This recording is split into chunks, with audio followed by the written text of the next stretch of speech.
පින්වත්නි බුදුරජාණන් වහන්සේ නැකත කියන එක යොදා ගන්න ක්‍රමයක් කිව්වා. හැමදාම වුණත් හොඳයි.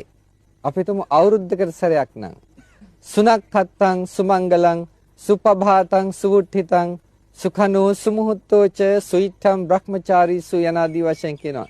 හොඳට නැකත් තියෙනවා සුනක්ඛත්තං සුමංගලං හොඳට මංගල සම්මතයි සුපභාතං හොඳ උදයක් සුඛනෝ හොඳ ක්ෂණයක් සුමුහුත්තෝච හොඳ මුහුර්තයක් සුයිත්තම් බ්‍රහ්මචාරීසු සිල්වත් බ්‍රහ්මචාරීන් උදෙසා යම් කිසි දවසක් අවදි වුණා නම් දන් දෙන්නට ඕනේ කියලා යම් දවසක එදා දවස තමයි හොඳට නැකත් තියෙන දවසක් කිව්වේ. හොඳයි සිංහල අවුරුදු දවස ආපු ආවේ සූර්යයා මීන රාශියෙන් මේෂ රාශියට සංක්‍රමණය වෙන දවසයි කියලා කියනවනේ. ওই වෙලාවම හොයන්න ඕනේ උදේ පාන්දර අවදි වෙනකොට.